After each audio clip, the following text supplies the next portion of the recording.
This morning, yesterday, a controversial bill was filed in both the Senate and the House that has a similar goal to one that failed last year. Plus, an animal shelter was hit hard by the weather, but things are looking up thanks to local partnerships. Dedicated to Eastern and Southern Kentucky, this is WYMT Mountain News This Morning. Good morning, I'm Olivia Calfee. We're just a few minutes past 5:30 on January 31st. Now let's send it over to meteorologist Tim Drawbridge for a look at your forecast on this last day of January. Tim. Hard to believe the last day of January, right? It's just flown by. Not too bad of a start, at least temperature-wise. 36 outside our studios here at WYMT. And yes, indeed, the weather headlines reflect the fact that we have one more unsettled day.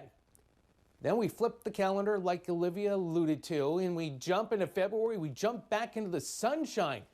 It returns, and it's looking really nice starting tomorrow into the weekend. Temps right now, region-wide, 30s, close to 40 in Harlan. Visibility-wise, not dealing with the issues we had yesterday, thank goodness, right? But still could be a little fog depending on where you are. The pinpoint Doppler radar showing a scattering of some very light shower activity. Yes, rain and snow showers. As we broaden the view out, we look to the north and west because this is the flow of air coming at us. A lot of low clouds, so maybe a little fog the next couple of hours. Otherwise, it's mostly cloudy. And that rain and snow shower threat will continue into the afternoon with a high of 41. More about the First Alert 7-day forecasts in a few moments. Olivia. All right, Tim, thank you. Kentucky lawmakers could debate a bill that sponsors say is designed to keep sexually explicit performances away from kids. Identical bills have been filed in both the Kentucky House and Senate. It's similar to a bill filed last year to prevent drag queen performances from being seen by children. As WYMT's Phil Pendleton explains on the legislation filed yesterday.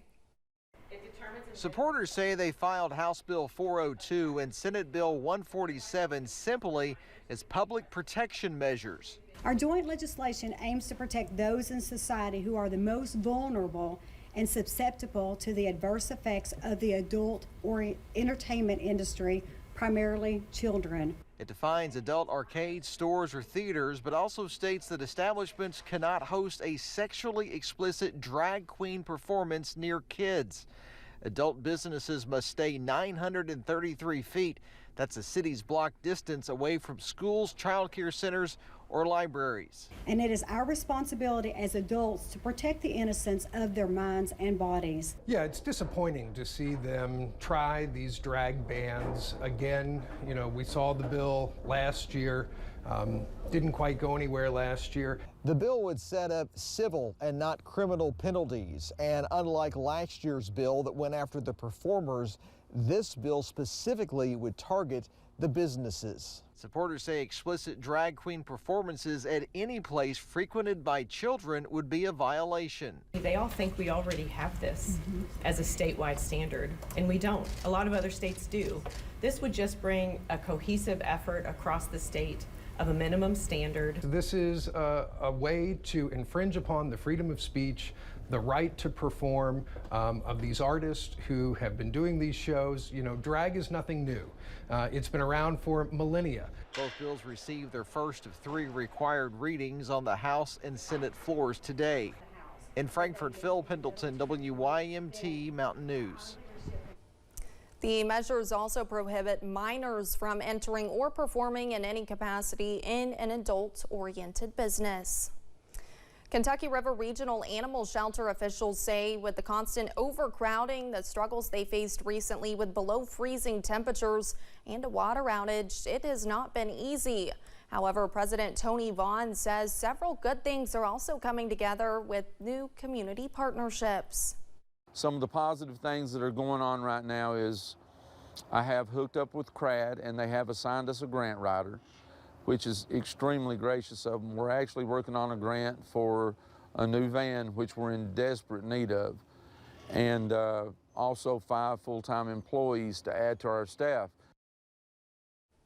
Bond says the partnership with the Kentucky River Area Development District is a huge step forward in getting the shelter much needed help. We have more information on how you can help on our website. Customers who have been without running water in southern West Virginia say they are grateful to be getting it restored, but for some, concerns remain since they believe the system lets them down far too often.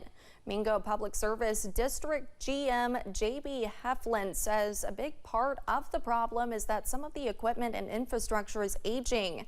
Heflin says they are continuing to work with officials to figure out what they can do to avoid extended outages in the future.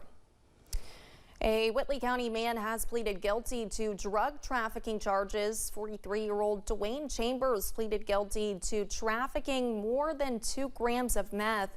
Trafficking meth more than 2 grams is a Class C felony, which carries a maximum sentence of 10 years in prison. Police in Laurel County are asking for help finding a person that reportedly stole an Enterprise box truck.